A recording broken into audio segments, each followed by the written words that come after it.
Good evening, everyone.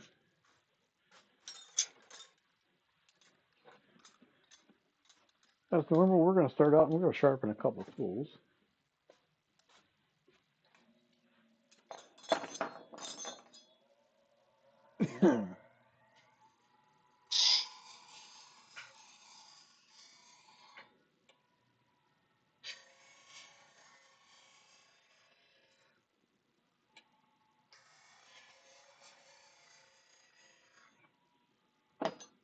So, straight wing bowl gouges get sharpened on the platform.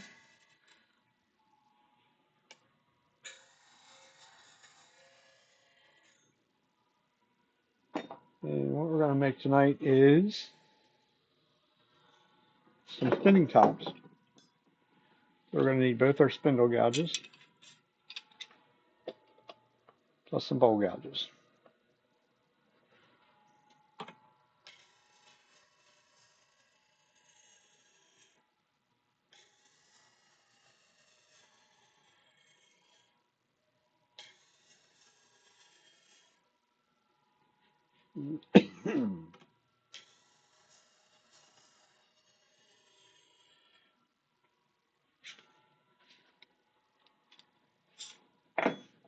Half inch, 3/8.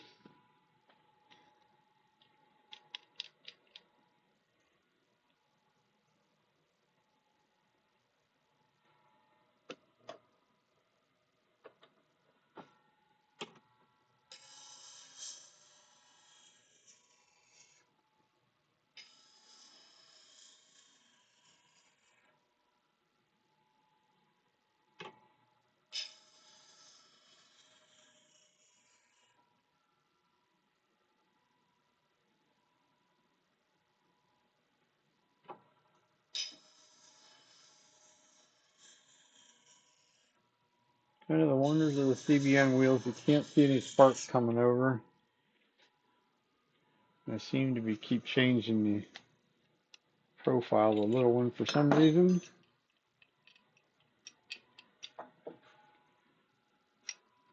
While we're at it, we'll do the swept back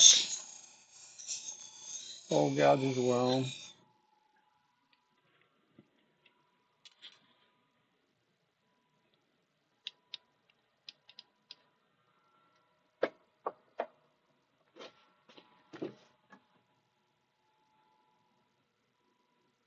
In this case, just a matter of moving the arm out to its line that I have on there, which is on the side, so you can't see it.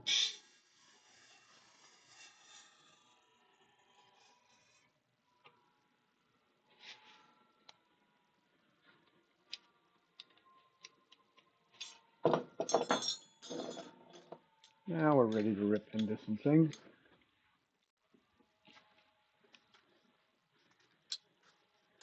Always a plus to start with sharp tools. There's our little blank. They're a little over 3 inches long. Somewhere thereabouts of 2 inches in diameter. Hard maple.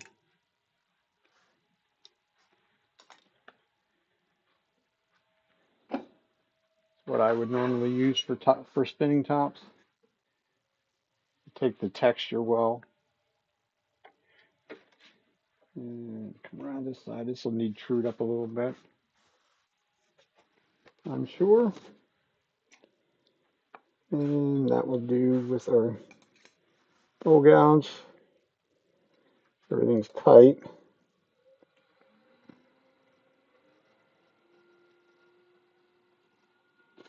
Not quite true. I don't necessarily need the whole thing to be true. Just really just this last little bit out here at the end. Really all we need. Move the tool rest over at about 45 degrees.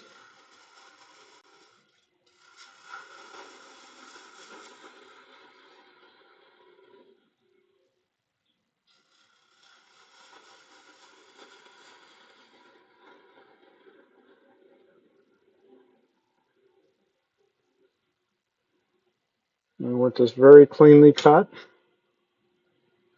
It looks a little flat.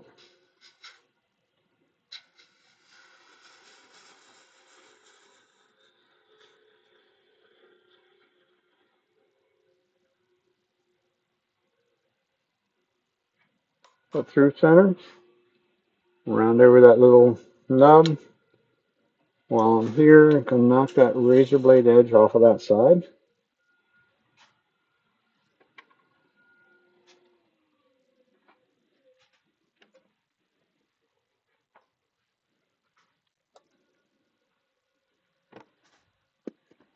And then we'll give it some texture. Tool that I'm going to use is the Sorby small one. I like the small one better for doing tops than the bigger one.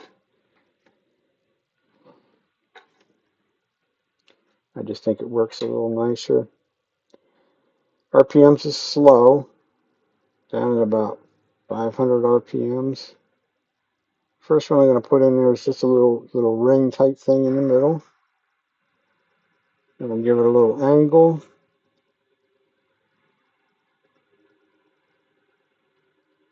Move a little too quickly.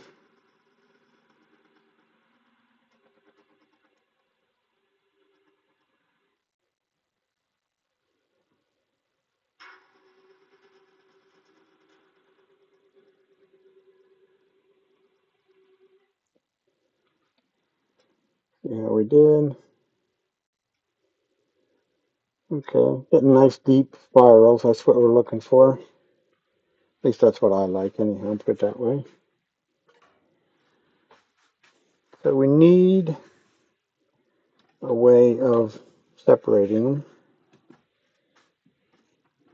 If you're a tool junkie like me, you have a little point tool. You could use the point of a skew, pretty much almost anything in your arsenal. Sometimes it gets a little difficult to figure out where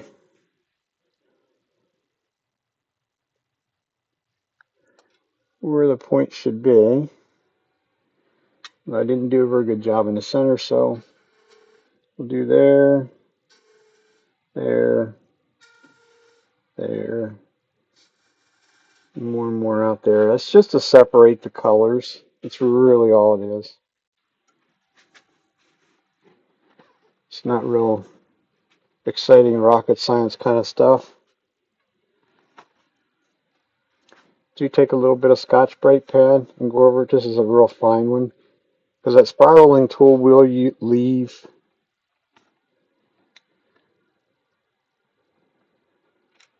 some little fuzzy sticking out. Bring the speed back up. I don't want it up super high, but I also want to just slide across those areas. It's kind of marked as a yellow. It doesn't really look very yellow. A little pink. This is supposed to be orange. They really both look like they're orange to me, but it's all good. Little carnauba wax. Just rub it over it. Oh shoot! I missed a simple step. Use the black one. Here's where I will actually use sort of the tip of it, so I can get right in that little groove.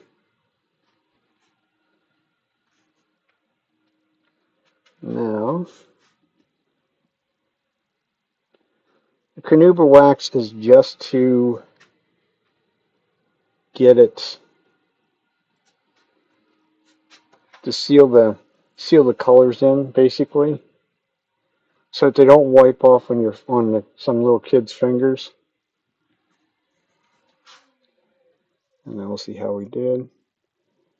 Did okay.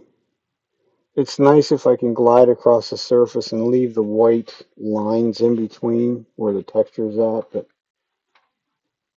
been a while since I've done any of them, so I was just a little bit on the heavier hand of that side in that case.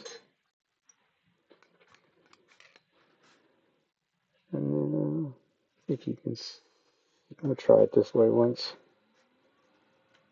So now we're going to do the back side plus the handle. So we've got a bunch of material to remove.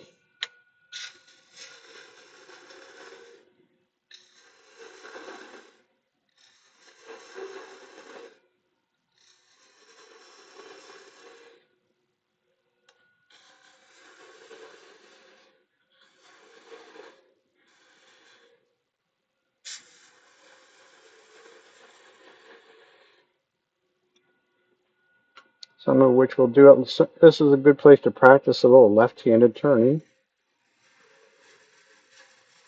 I try and match the sort of the angle on the backs as to what I have on the front.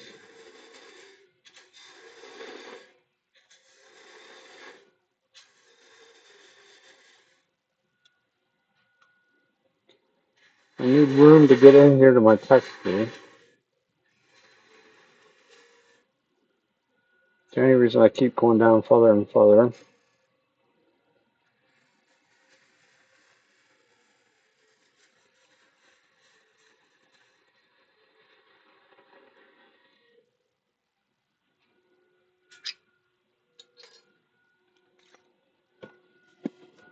I can even switch to my spindle guides. Before I make it any smaller, I'm going to touch this edge. That will be literally the only place that we sand will be right there.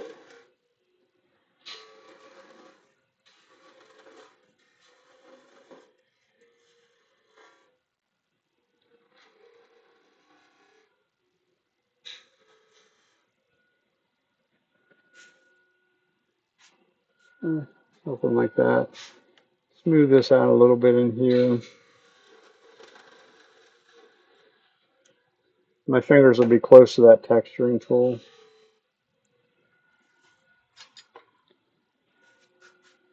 Same thing, we're going to drop that down to about 500 RPMs. The rest is going to come back a little bit from it.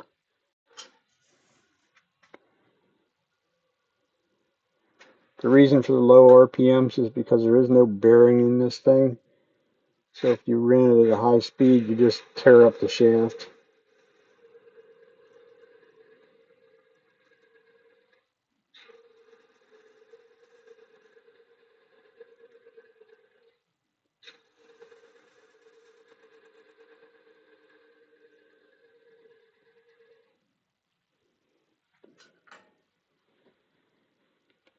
Same scenario as the other side, we'll mark them. Put a little indentation, little groove in between each one, just so it separates them. It's just a very shallow little groove. A little burnishing where I get carried away and forget it. The only sanding I will do on this whole thing is right here, just to give that a nice smooth surface. Back to our coloring. Speed comes back up.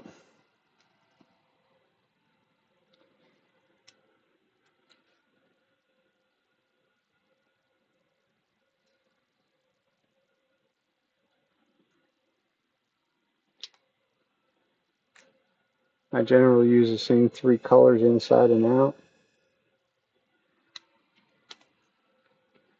You could do whatever you wanted with them.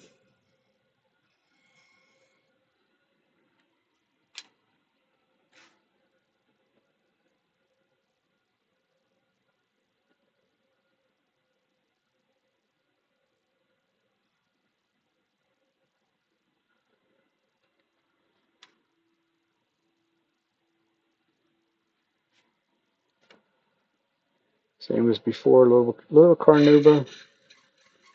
And just literally rub it across the surface. You can even come up around that corner a little bit if you want.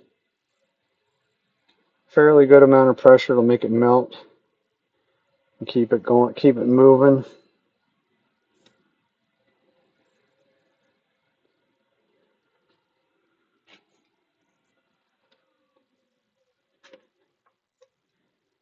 Our tool rest back in where we want. Make sure we're right.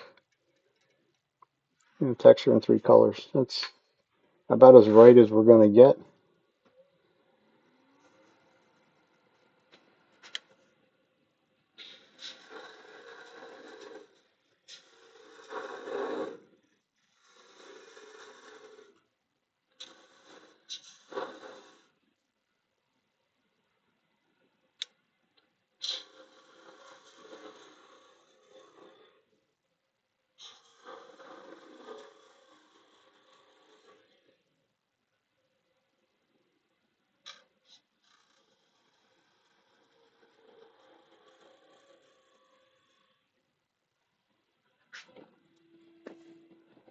We have to take this shaft down in stages.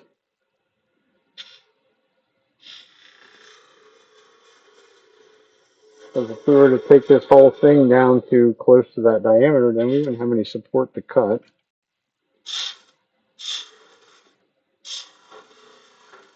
Flatten an area out. It's a little harder to pick up a cut on an uneven surface.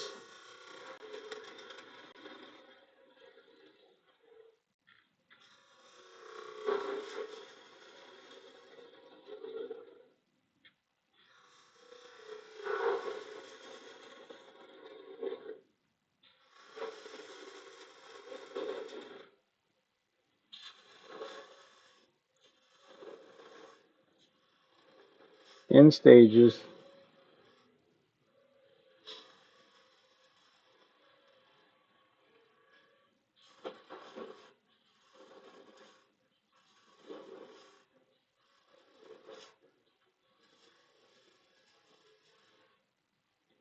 Try not to leave any humps or bumps in there.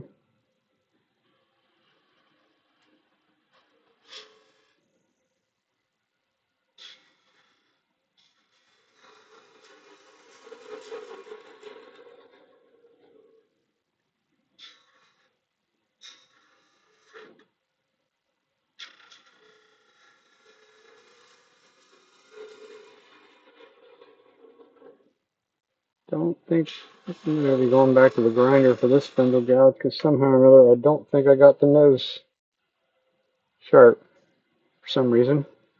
Doesn't want to pick up a cut.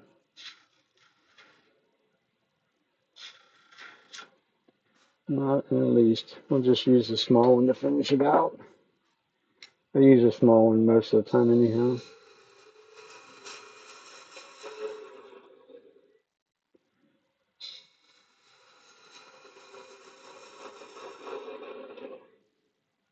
Leave ourselves some room here for this corner because we're going to be in there close working. No point in leaving a razor blade that'll cut you.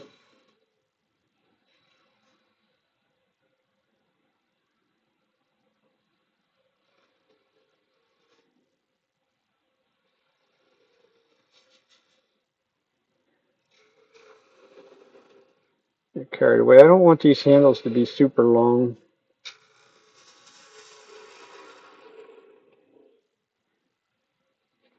Doesn't make them spin any better. Actually, it usually ends up throwing them out of balance a little bit.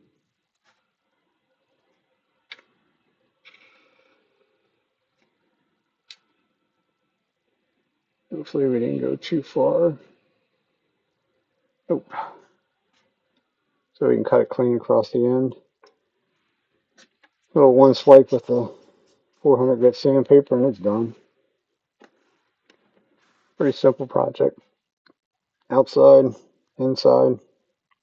Gives it a little shine with the carnauba wax on it. I don't have any place good to actually test it over here, but they usually spin very, very well. I make enough of these to think a battleship, unfortunately. These are a popular kind of a project, or popular project piece at a craft show. Usually sell a dozen or better at pretty much any craft show you go to. At least any that I've gone to. I sort of quit going to craft shows. At least that's the plan. It's not to go anymore.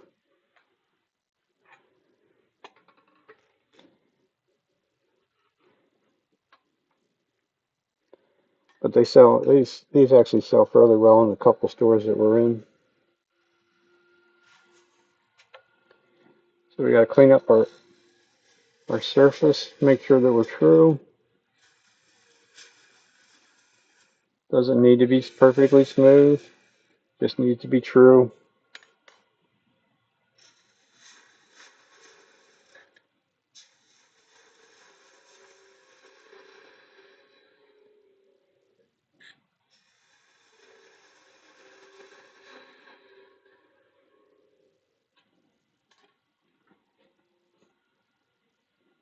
The rest was a smidge on the high side.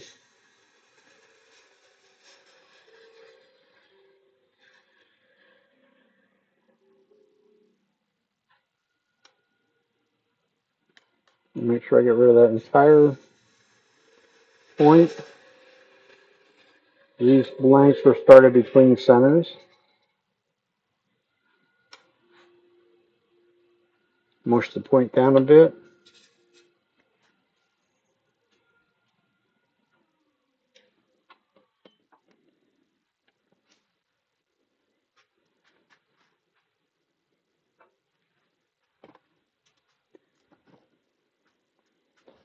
Back to some texturing. See if I can get this.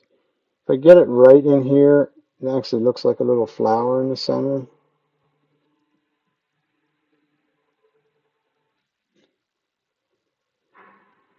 Not really uncommon for me not to get it right.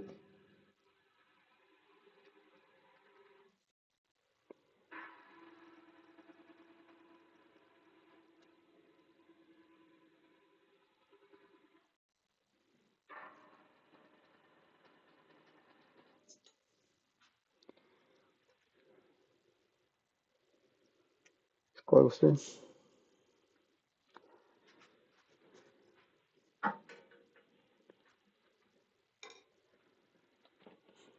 Clean off the fuzzies.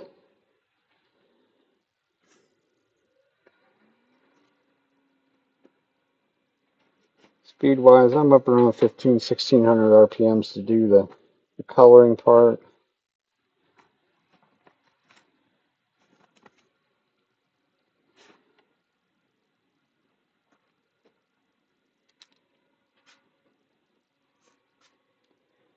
So we did, and getting ahead of myself. Need grooves. Grooves just make it much, much easier to separate things.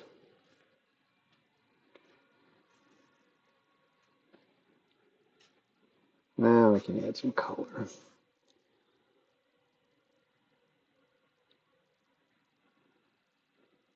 So yellow.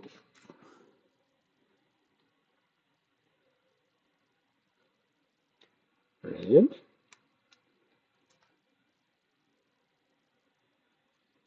Purple.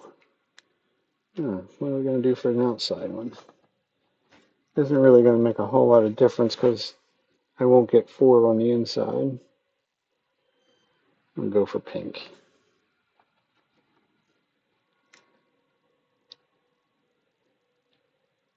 Blacken the lines.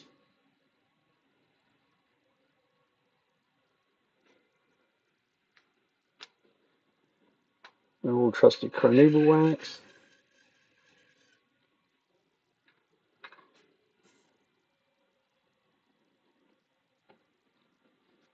Tear off a little paper towel off the end. I'm going to try and keep the paper towel parts that I'm using clean for the cross there. There is a little bit comes off of it.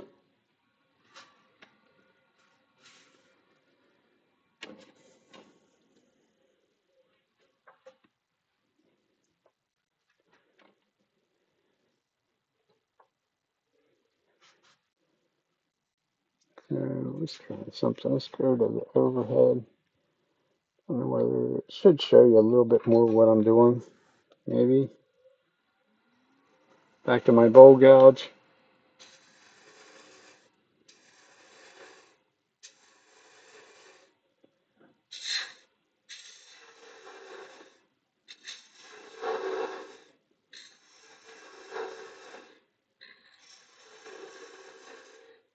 You can certainly do all this with the spindle gouge if you wanted to. It just makes it a little bit faster.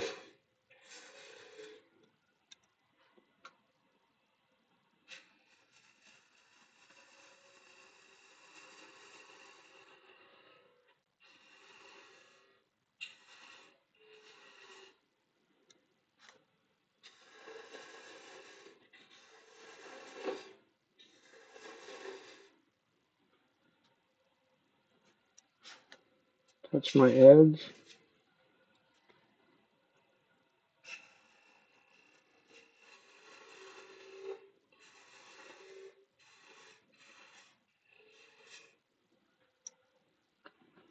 Need a bit of a crisp corner in there. Go back to the spindle gouge.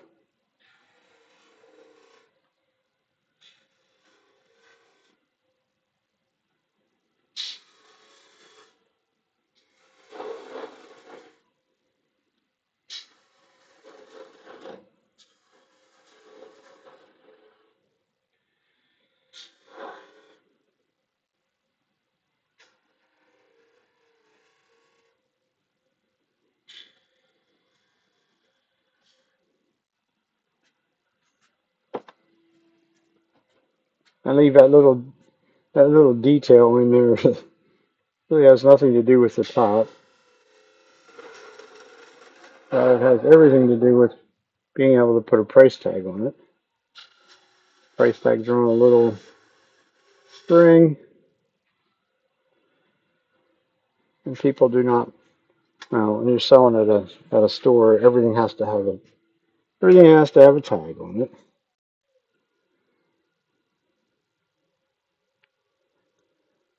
So go back down to about 500 RPMs. Sure, it has to come back a little bit because this needs some room.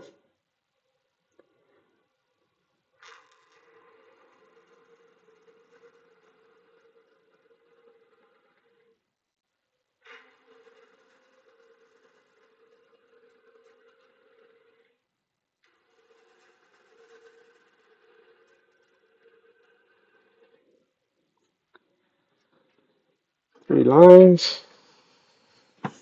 Mark the lines.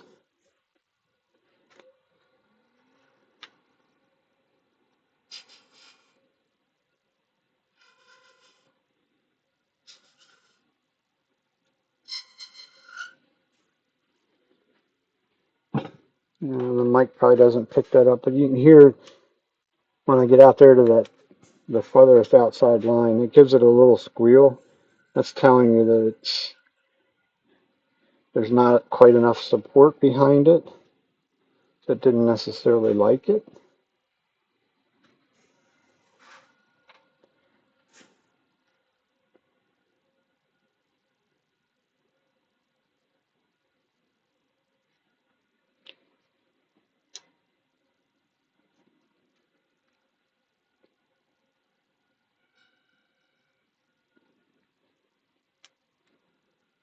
So let's go around. We're going to get three colors in.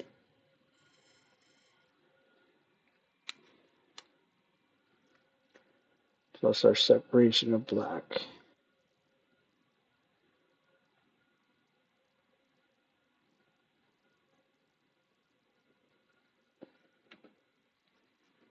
And I forgot to sand it.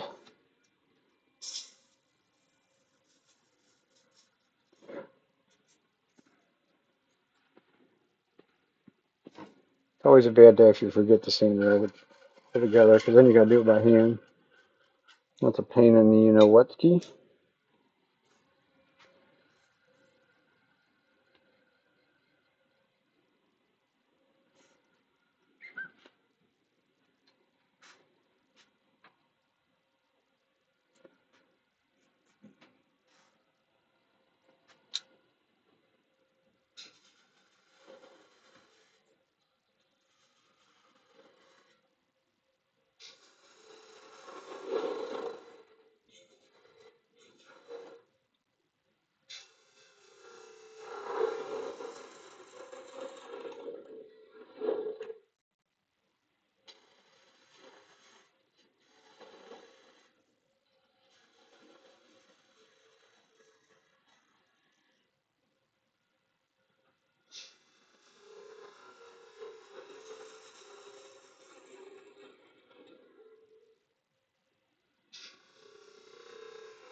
trying to be extra productive, then I just go back and the bowl gouge, and certainly can make that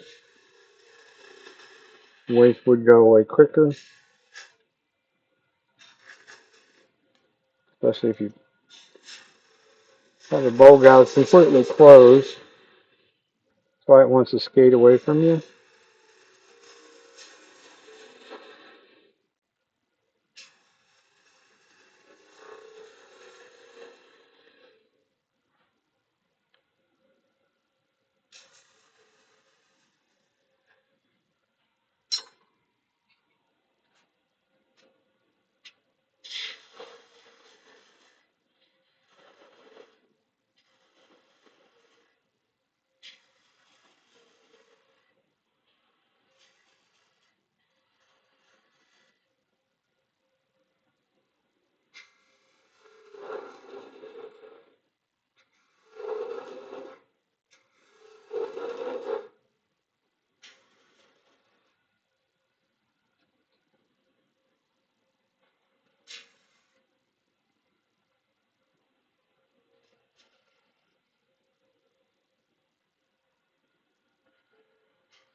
So give it some finger support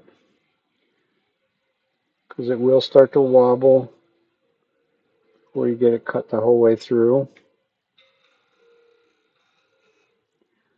I also use my really little short-handled spindle gouge for this process.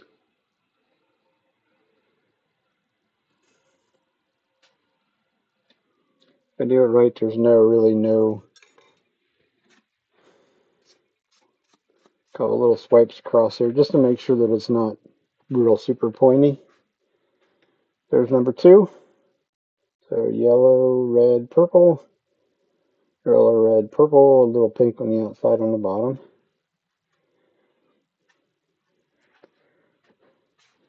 Good kind of project because there's no sanding involved except that little bit on the rim.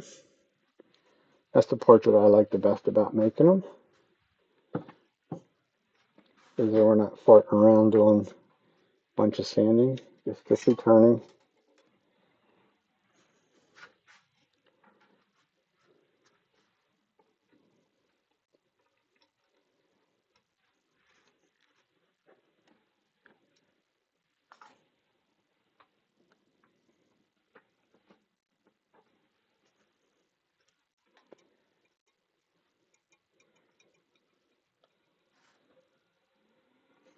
After our bowl gouge, gotta true this area up out here. Also looks like it was a little bit bigger around than what I wanted. Nice and clean.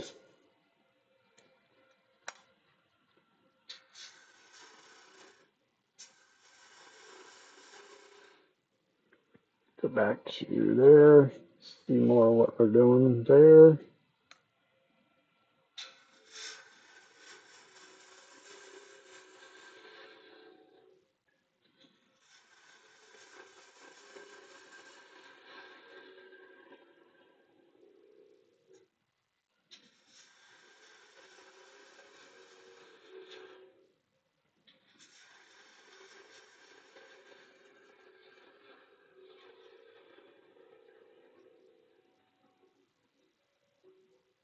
You may get a little vibration out of it because of the amount of overhang on the tool. Not so much the tool, but the overhang from the chuck out to here. And you are pushing straight across, or sort of cutting straight across. It doesn't always like that, no matter how big the lathe is. The little lathes actually do it worse yet. So that one's a little bit bigger in diameter. Actually, a lot bigger in diameter.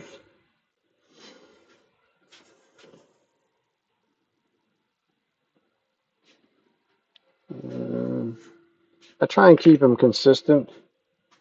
The material I start with is a whole lot bigger than this.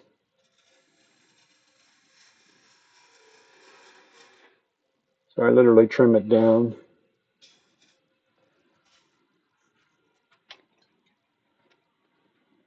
Because eventually I'm going to run out of that material.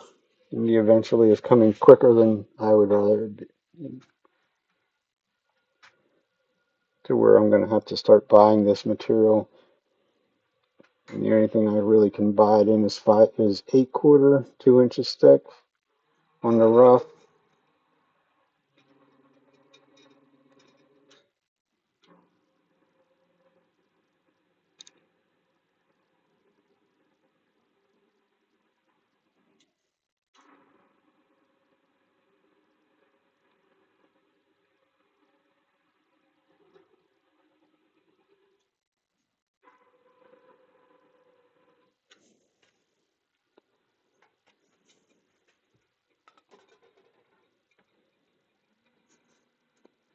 Of course, the more you play with the texturing tool, the better results you get with it. Which this is will be another scenario of a good place to sort of play with them. Make sure you see what different angles, because I don't set a platform on it, because I want to vary it. So I did bounce around a little bit from certain places there. So, orange, pink, green.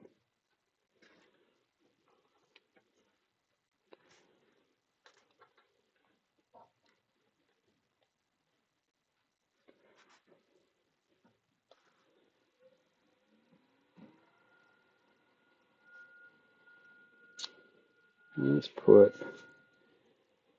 color this middle one yellow.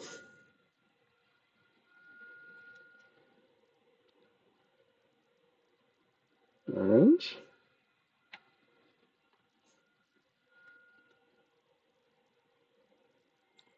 Pink. Pink and orange almost look too close together color-wise. Of course, if you ask my wife, she'd tell me I'm kind of colorblind on this stuff, but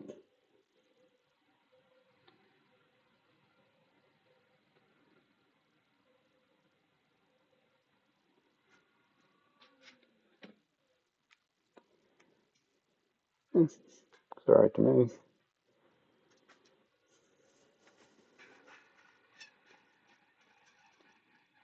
Once again, a little carnauba.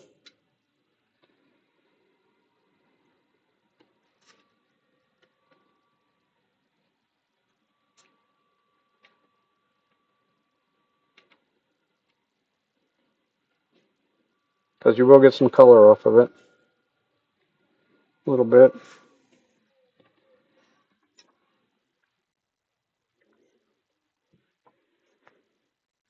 All right, get back overhead.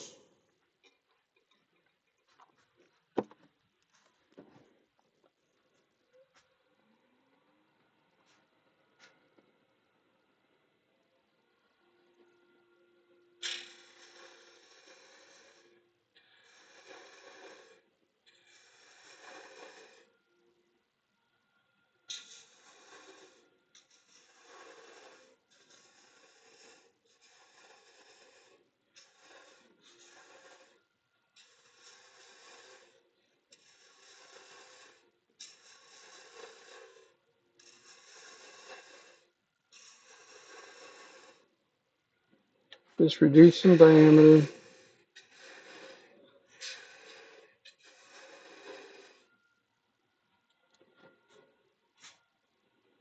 Switch hands and do this top of left-handed.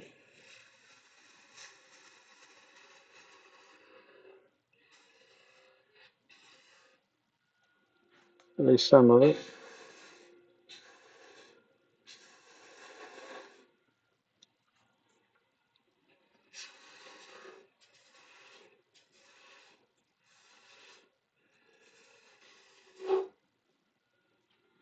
Once you get down so far, the bowl gouge is not necessarily our friend in there. When I'm thinking of it, I'll sand that little radius. So you're almost forced to go back to a spindle gouge in that area. Just makes it a little bit easier.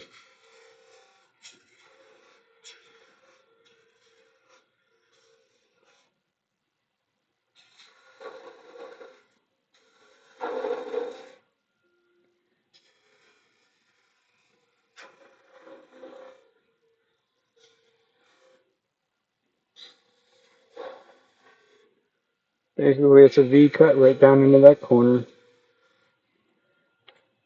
And we need to get rid of the material.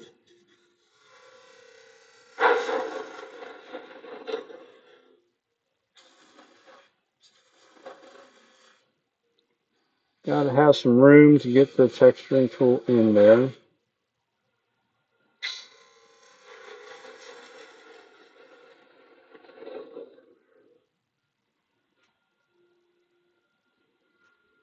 To do the trick.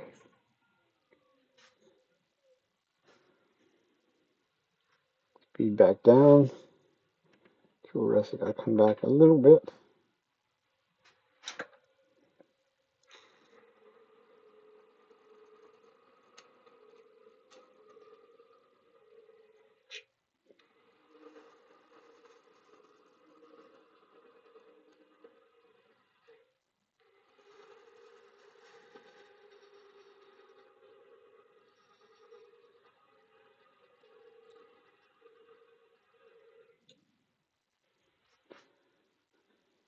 Sort of the slower I proceed in there, the deeper it will cut. Also, it takes a pretty good amount of force in that area on the texturing tool.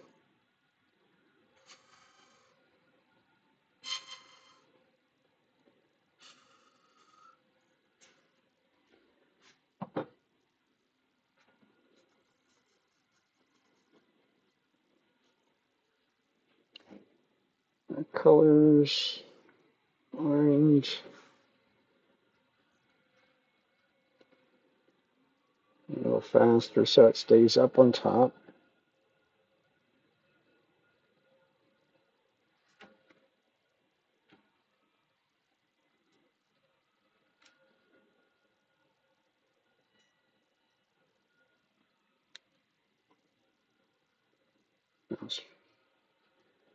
Orange, pink, purple. It's not purple, it's some sort of a green.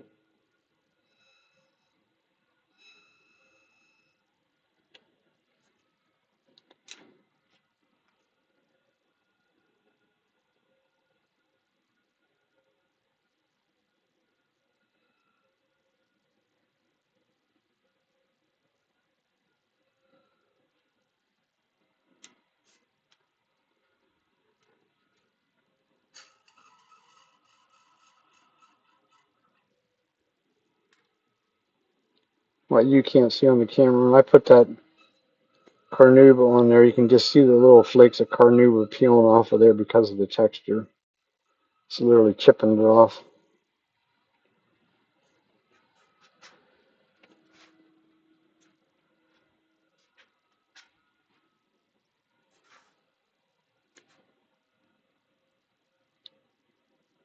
Should move the tool rest when the machine's running now.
switch back to my little one because my little one has a handle one that's only that long. Just gives me a little bit more control in this area.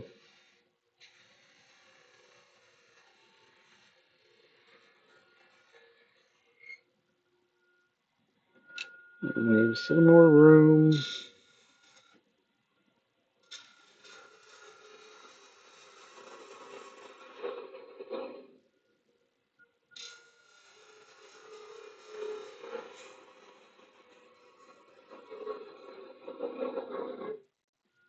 Razor blade.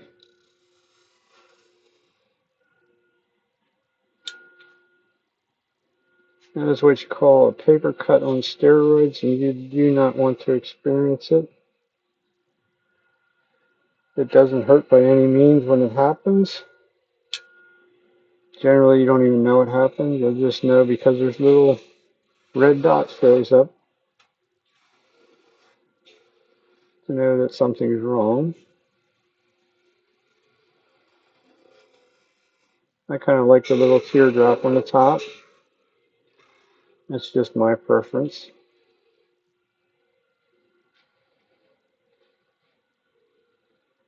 A little attention to detail.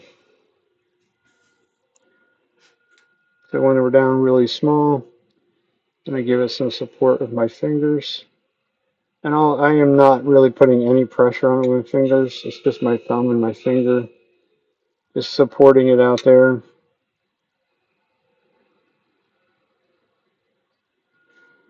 And cut straight through it. Keyword is cuts through it, not push it off. So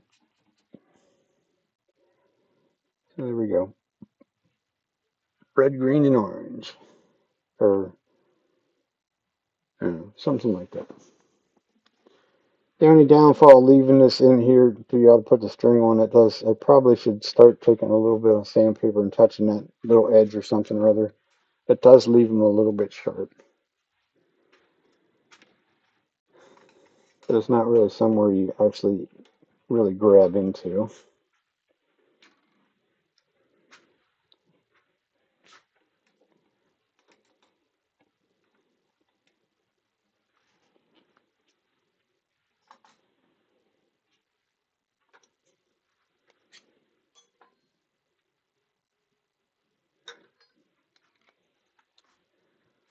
So, back to the bowl gouges. Look at one little thing here. I think I could actually bring that, zoom that in a bit further. I can find my mouse.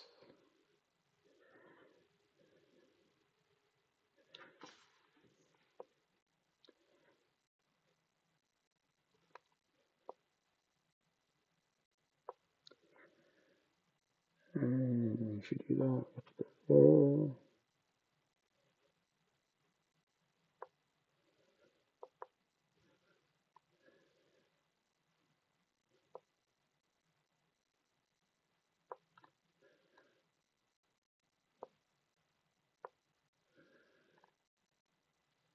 See if I can get you nice and in close and personal on that end.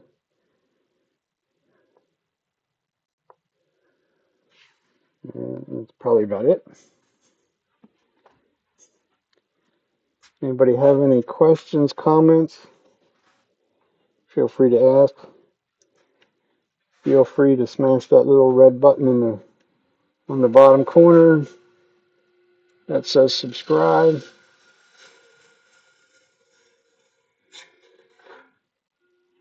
Go through that area up there. It doesn't matter back there. It all goes away.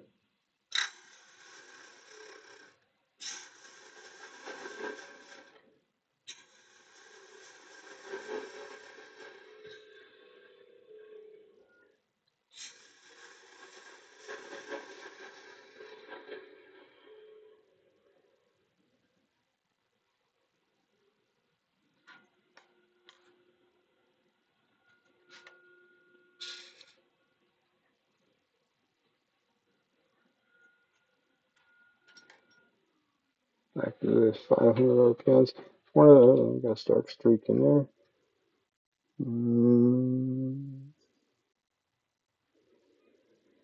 We'll take a couple, if I can get rid of that dark streak. It's like a little tree branch or something coming through there.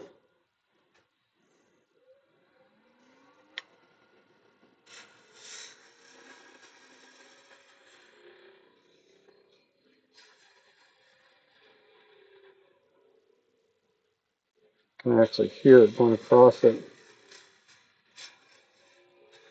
Looks like it's still there too.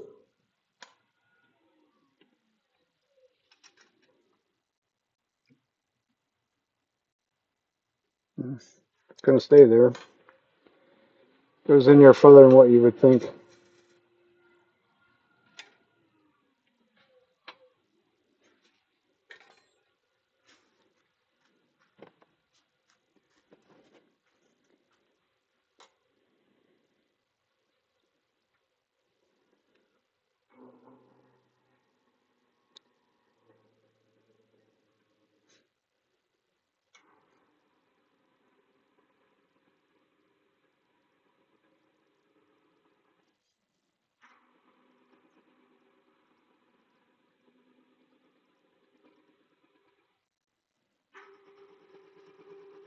That's even thumping across it.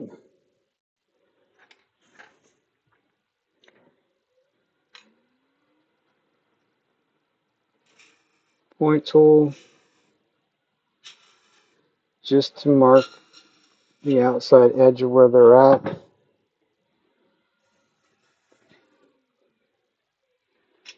Scotch-Brite pad to get rid of the fuzzies on it.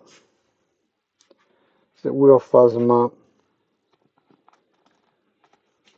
So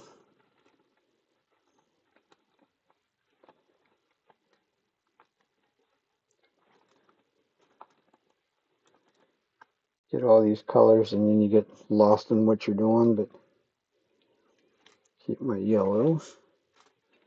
I kind of set the ones that I've used off to the side.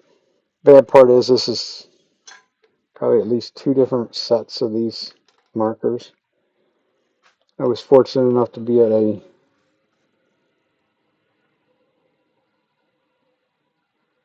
kind of a, I don't know, yard sale, I think is what they called it,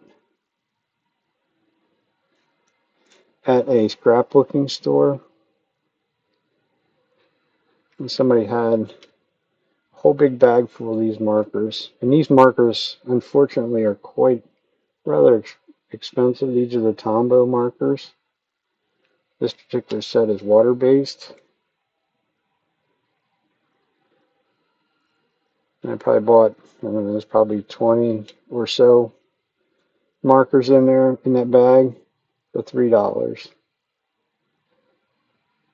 There was actually 2 bags of them there. I was a nice guy and left the other bag there.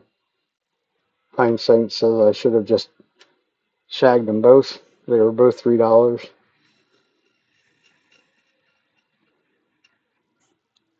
A little carnauba.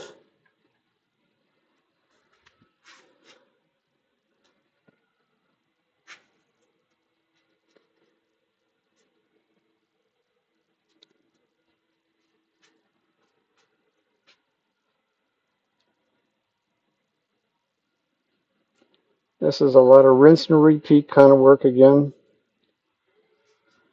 If you're new to the wood turning world, it's good work for you to do because it is such repetitive kind of work. It's much darker colors.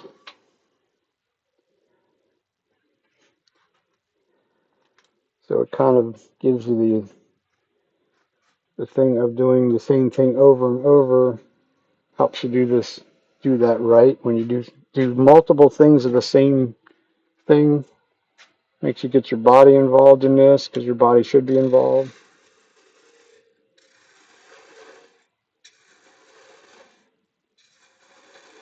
This is all, I'm controlling this tool completely with my body. I'm just swinging my hip away from me.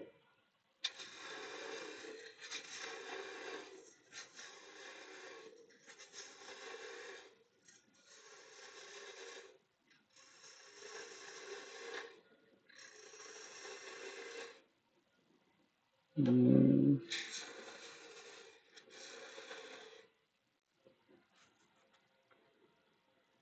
At some point over in that area there, body does get in the road, so you're almost forced to do this with your left hand.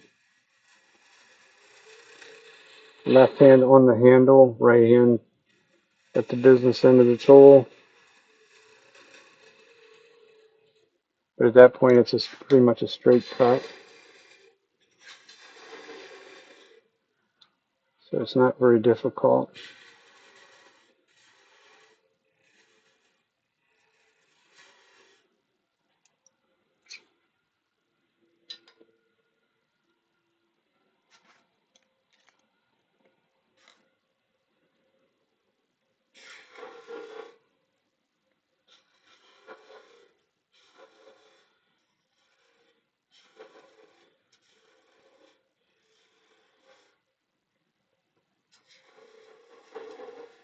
Basically a V cut. You can get right down into that corner, real nice and neat, nice and clean. Leave a clean, crisp corner down there.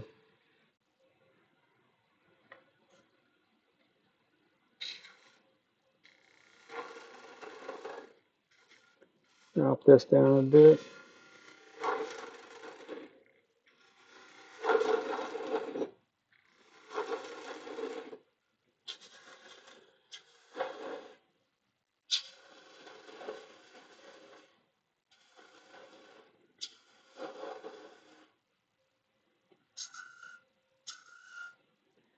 Squeal. Forgot to do that while you were up there.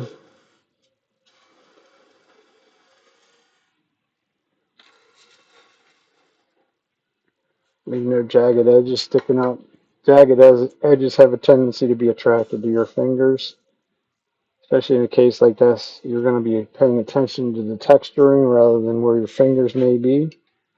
Back down to the big trusty 500 RPMs, thereabouts.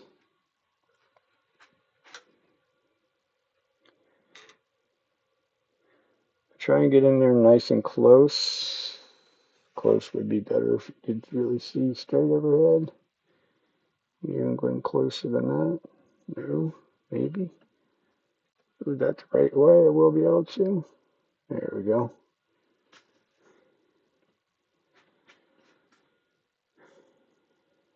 I wasn't paying attention too much to my angles. So the top angle is longer than the bottom angle, but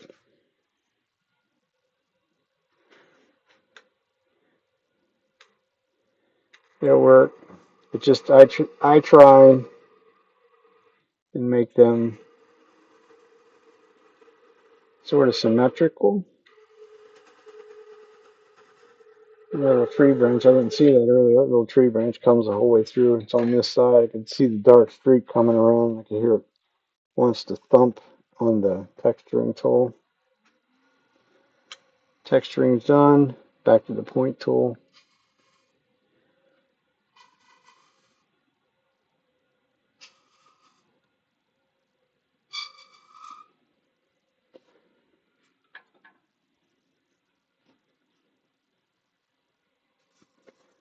Clean off the fuzzies.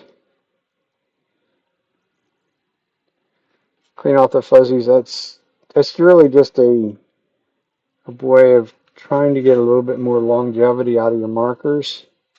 So if you leave them fuzzies sticking up there, then your marker has a tendency to sort of drag across it. Can also shorten its life.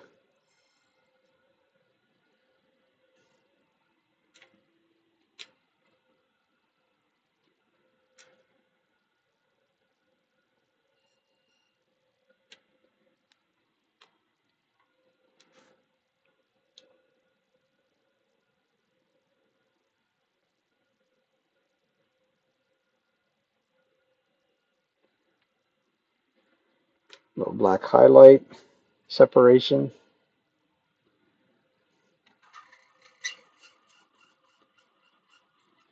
A little wax to seal it.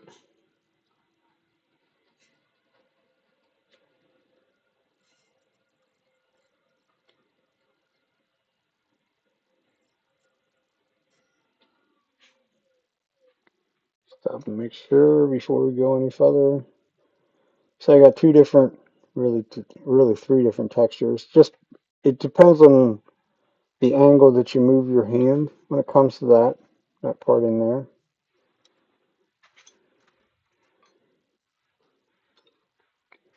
I can't say that I have a real science to it, but some people out there that use them a whole lot could tell you what it's going to do by each angle, but I'm not one of those.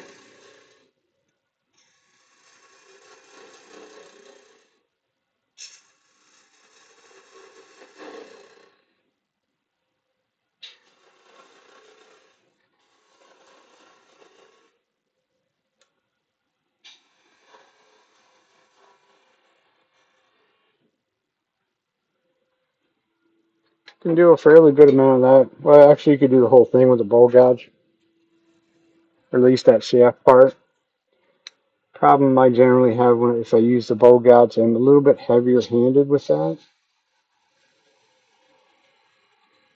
So I just rather switch to my spindle gouge.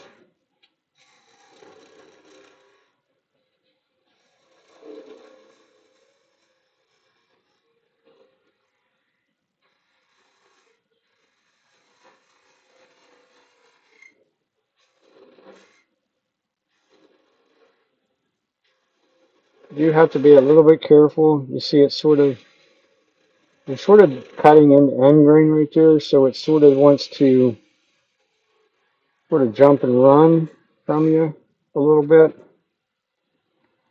So you want to have nice in control, nice gentle cuts. Don't go back after it like I just did there, because that probably did leave some ripples in there. So I'll try it with my finger behind it. And it's going to be worse.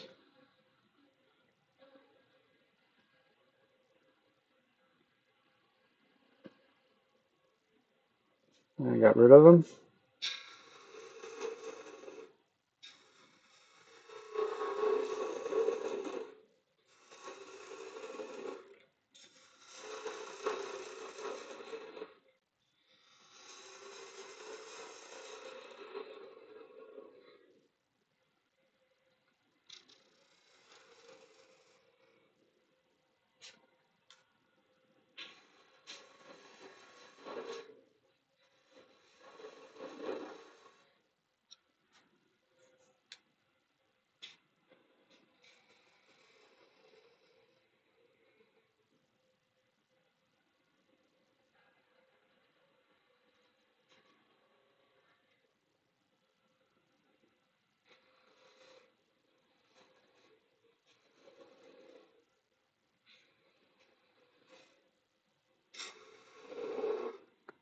So I'm not able to take that big of material off of there at one shot. You might be able to, but I look at it in the aspect that I just got 3 practice runs or 4 practice runs of the shape that I want. So now when I'm ready to, much easier.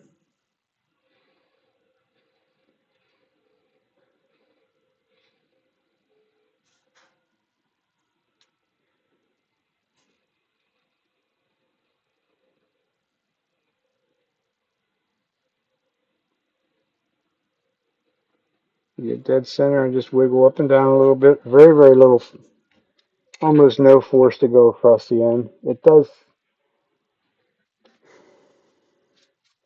if you do it exactly right, there shouldn't be anything there, but it could leave once again, it could leave a razor blade point sticking up, which I don't really want that either. That would be the kind of the business end that a kid's going to pick up. So you certainly don't want it to stick their fingers when they pick it up. They wouldn't be very happy. Certainly mom or grandma that probably bought it for them would be less than happy.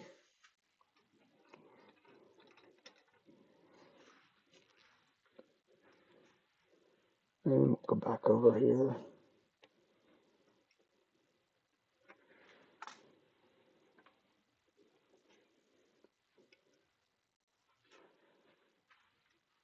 Actually, before I rip into this, I'm going to slide back over here and sharpen this 1/2 inch spindle gouge again.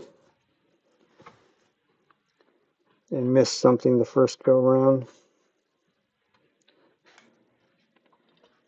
I used the wheel that's used for sharpening these gouges. As long as I'm using the jig, it's also a 350 grit wheel. So it has a tendency, if you're not paying totally attention to it, you don't see that you miss places.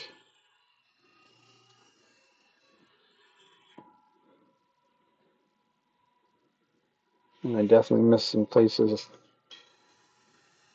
on the first go around.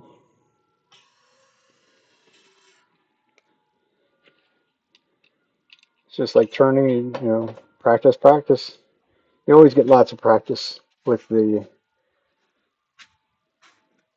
spindle gouges and things like that. They don't stay sharp forever by any means.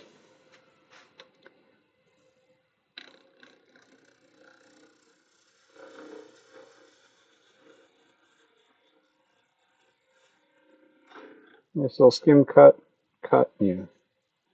little skim cut out across there.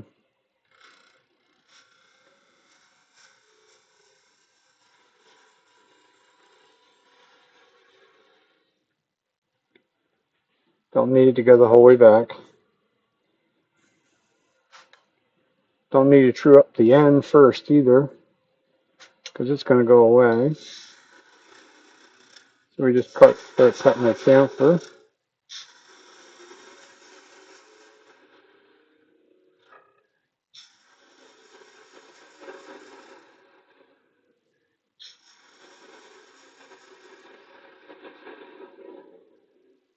And this is a bowl gouge.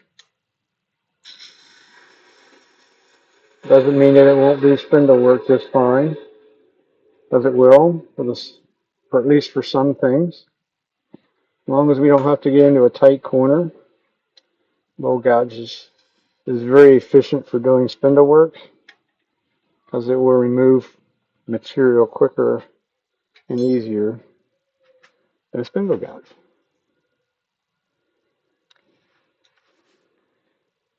Anybody have any comments, questions? Feel free to ask. Feel free to hit the subscribe button too if you like.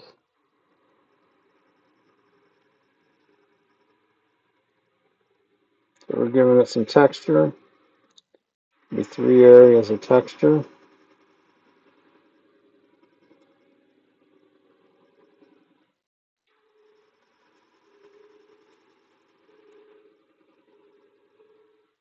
The harder I push, the slower I move, the deeper the texture becomes. Separate them.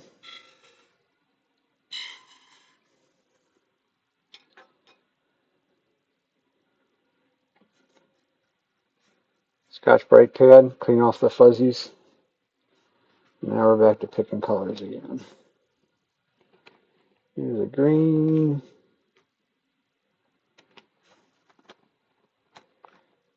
Lime green. They're probably both the same, maybe. Try that. Pretty much should be like 3 colors of green. You can't always go by these tips.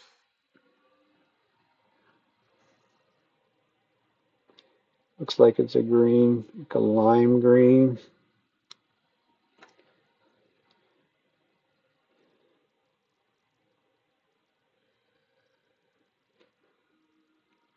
It's kind of a darker lime green, maybe. This should be a much darker green.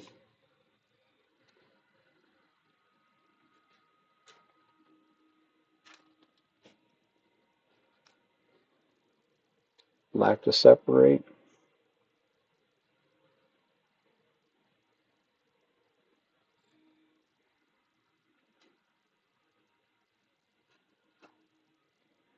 The wax. Seal them so they don't come off on somebody's little fingers.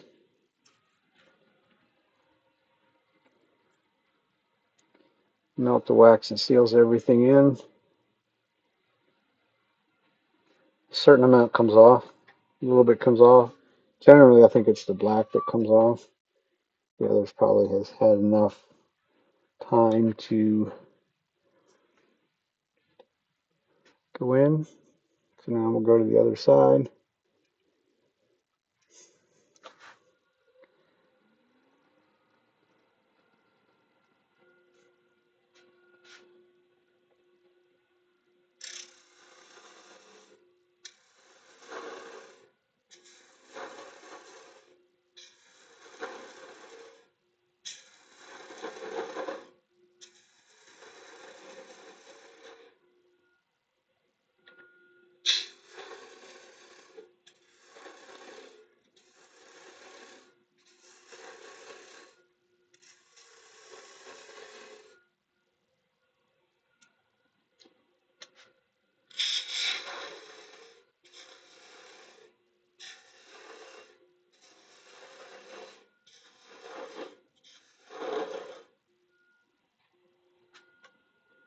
Try and do this one right, that I have the same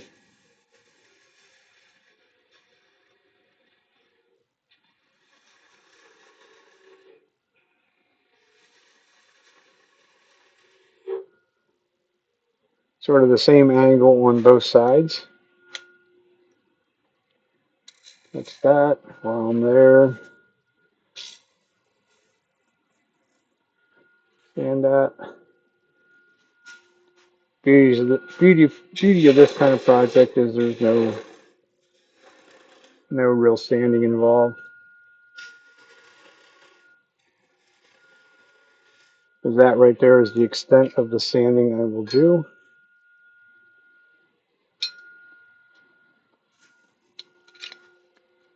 Back over our spindle gouge. Our spindle gouge will let us get into this corner really nice and easy. Bowl gouge is just generally a little bit too big on the very nose of the tool. It won't let you get into that little tight curve.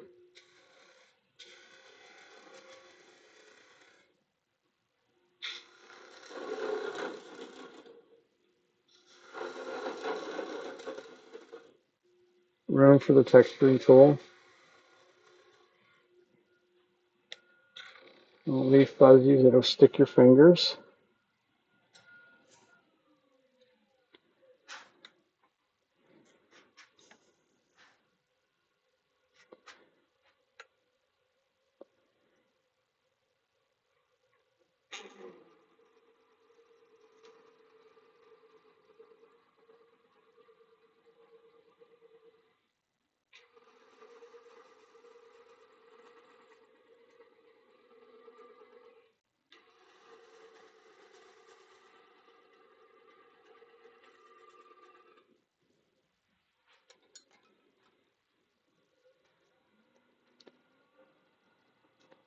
Separation of them.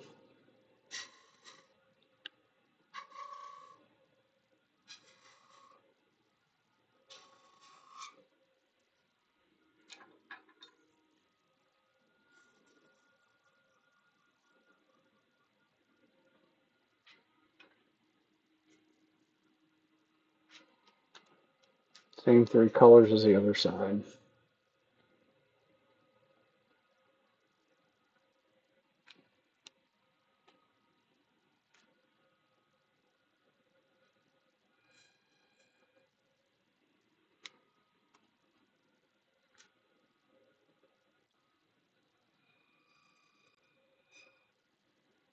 Kappskreations about had it.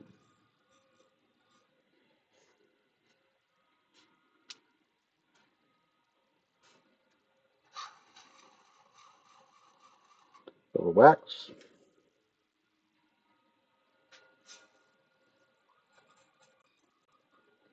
And you forgot to do the black.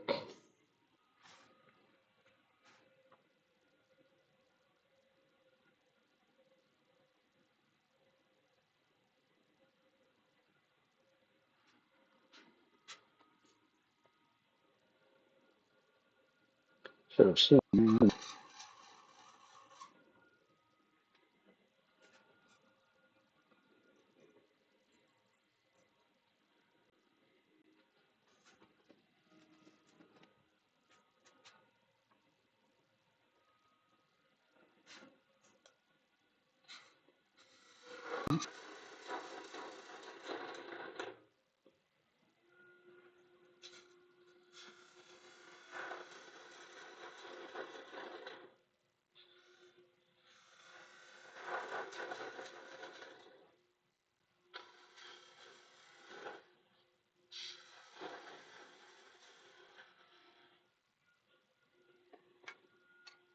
smaller tool, tighter radius.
How you doing tonight, Todd?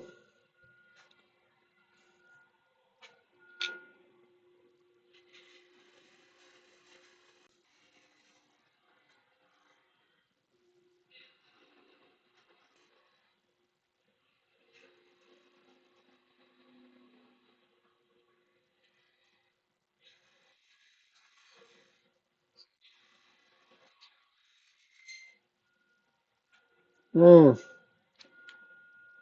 I remember those days.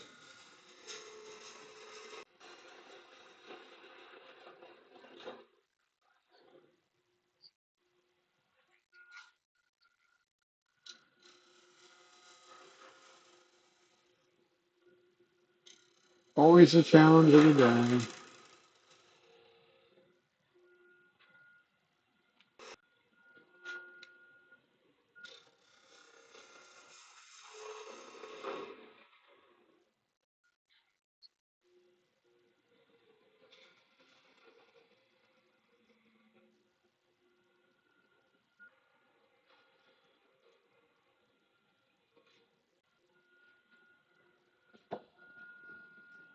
Not me. I've been retired since October 25.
It's almost totally amazing how small you can go without the thing breaking off.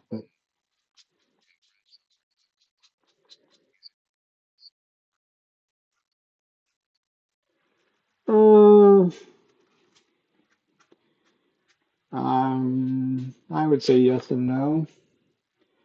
Um, when I was working, my job had me at work for 55 hours a week or so. So you had travel time in there. It was pretty much 60 hours plus a week. So at that time, when you have that scenario is you're trying to get everything done that you want to do in 2 days because that's all you had off. And really you didn't even have two full days off because one of those days or part of one of those days you were going to spend, when getting stuff ready for the following week, lunches and things like that. So, but nowadays it's more the situation of you get up and in the morning, you don't have to get up at any certain time anymore. So that part doesn't really matter.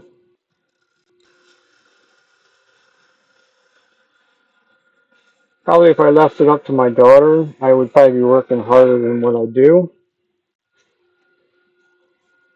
I did I did yesterday. I went in and helped her with some landscaping kind of work. And I pretty much didn't do anything the rest of the day. We were done by like 12:30, something like that, 12:30, 1 o'clock. And you retired, any other time it would have been like I had to come home and the mindset would have been, I gotta get this done, I gotta get that done, I'm gonna go back to work. Now it's like, yeah, tomorrow's another day. If it don't get done today, it'll get done tomorrow. If it don't get done tomorrow, next day is always coming. That would be the difference in retirement life. There's no real sense of urgency, I guess you would say. At least not for me.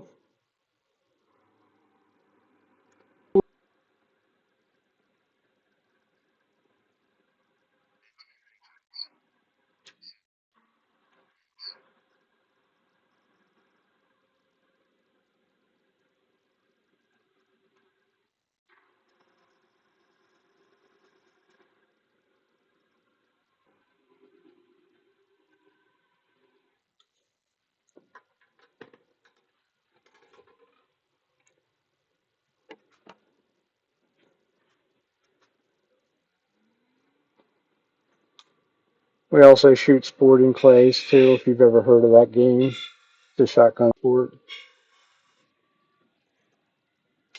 So we did join a club that is open during the week.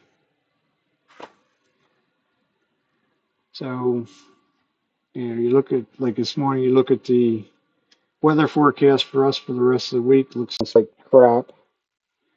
Lots of rain, not very nice weather. I said to her, I said, well, you know what? I said, it's a beautiful day out.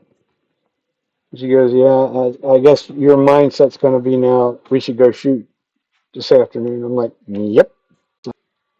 So this is why we're doing this stuff at this hour tonight.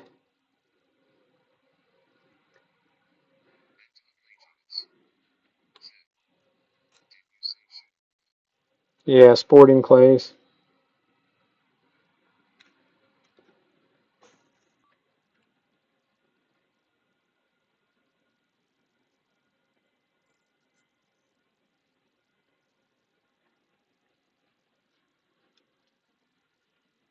Actually, something that I had did many, many, many years ago and sort of got away from it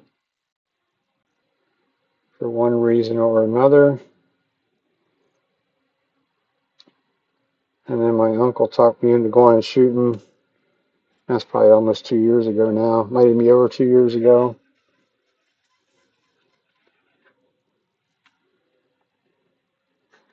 And kind of the rest went downhill from there.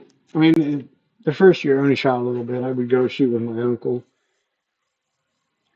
And then I ran into a guy that I used to shoot with that's very, very good with a shotgun. I mean, he used to be a competitive shooter. He's actually a little bit older than I am, so.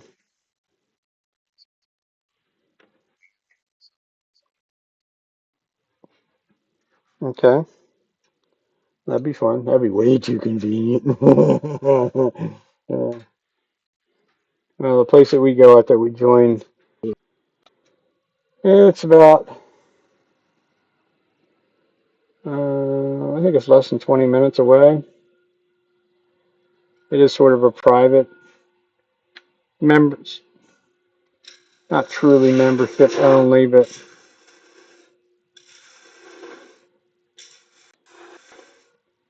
members shoot a little cheaper.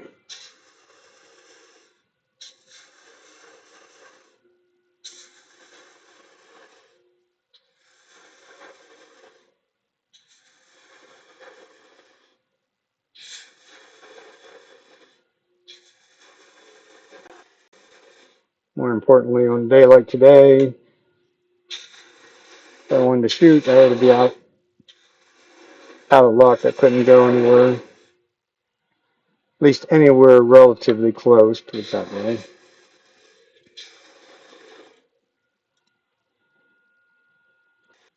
It's fun.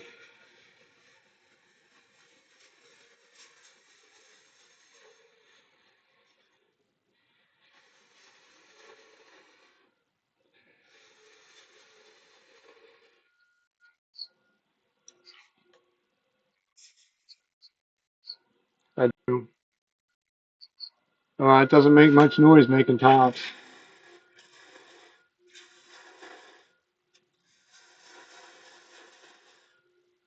But yes, this is I use a Rode mic.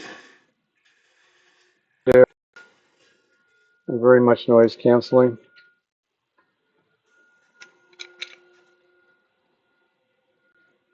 Like I said, there's really very little noise when it comes to doing this kind of work.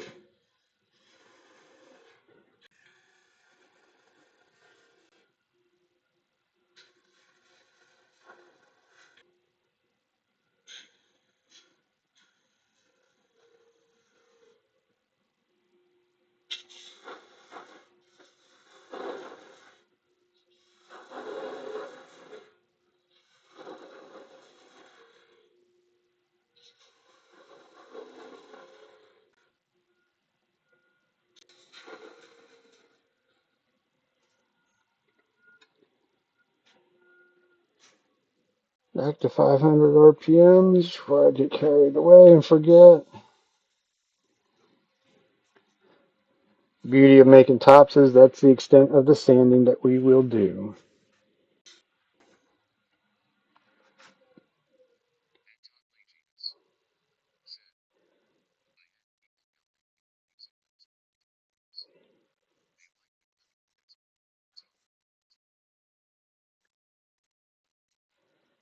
Yeah, wait. I don't think it's cut. It shouldn't be. Actually, it's leaving a little loud. Put in the meter. Well, a lot more of it has to do with what you're doing. And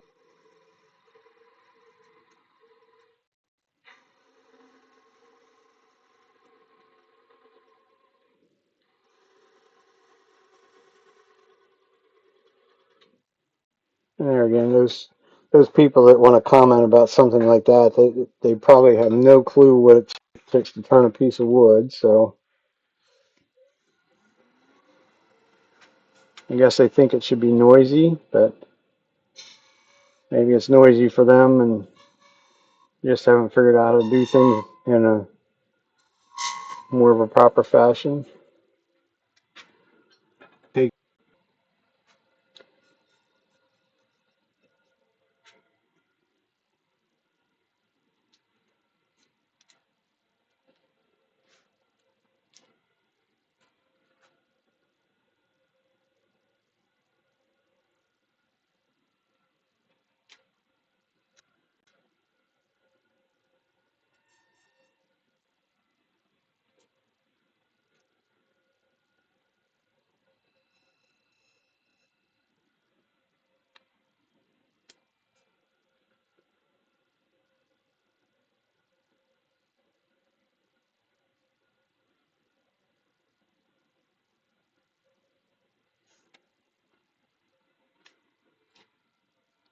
The three colors and a little wax.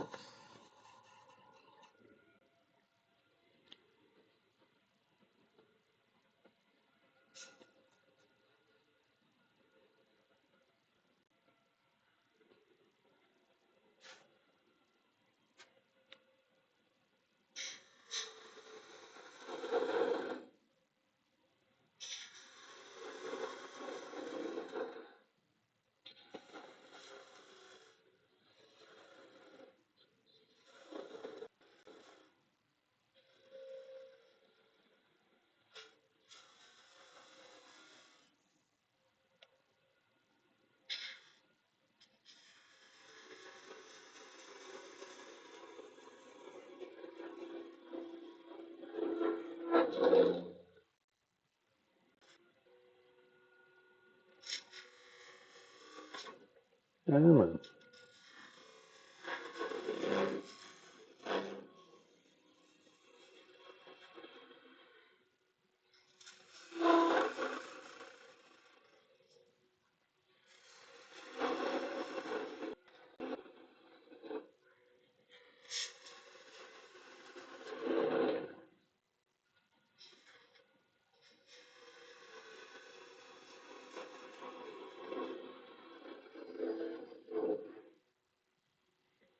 trying to be a little aggressive.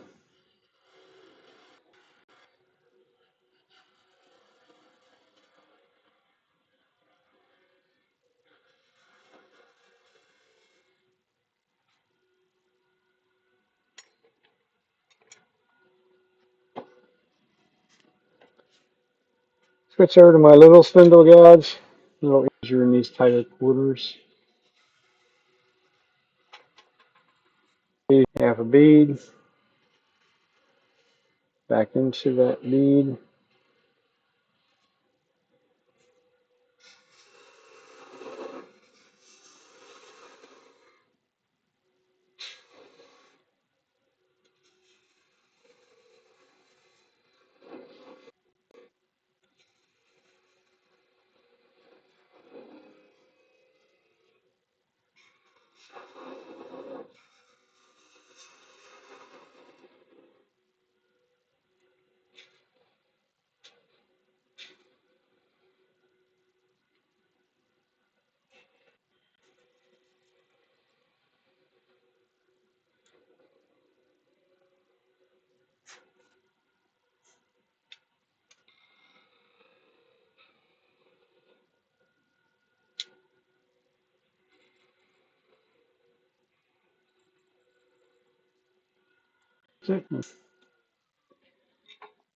Should be nice and cleanly cut across there, leaving one or two little fibers sticking up.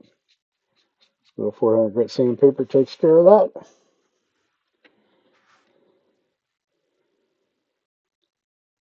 A little different spiral texture in there. I don't like that spiral. These up here is more what I'm looking for. I want them a little bit deeper. I bring the speed up pretty high, so when I put the marker on, it glides out across and leaves the white behind. At least that's the plan. It doesn't always work, but I see some people take the time and the trouble to color these and would maybe like seal them and then put grain filler and stuff like that. And I'm like, that's more than the coloring and texturing is more than enough for me. And that's also 6 done, so I think we're going to call it a day. Anybody else have any questions? So,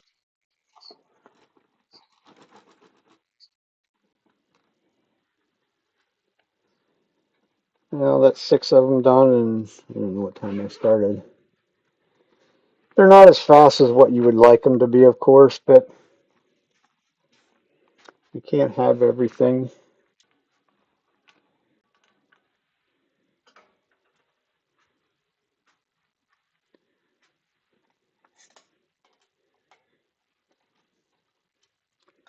But I needed some at the market that we sell at, so that's where this came about tonight. Needed to do do them because we're going to go down and collect our paycheck, or once a month paycheck from them tomorrow. So no point in making a wasted trip, even though it's not far away. But gas has gotten a little expensive, so try not to make too many of them wasted kind of trips. And these actually are, you do a bunch of these in a row. 6 is probably about my limit on them, especially after doing yard work yesterday. They have a tendency to be a little hard on the back and the hips and things like that. But other than that, who knows? We might be back tomorrow afternoon. I don't know. I certainly have enough stuff to be doing, so we'll see. See what tomorrow brings. Like I said earlier, you were asking about retirement life. Well, this is, it's like whatever you feel like doing. Yeah, I mean, there is some days that there's things that I just have to get done, but why do, now you have the philosophy of why do today when I can put it off till tomorrow or another day. But it is what it is. So everybody have themselves a fine rest of the evening and a good week, and we will see you next time. All right, have a good evening.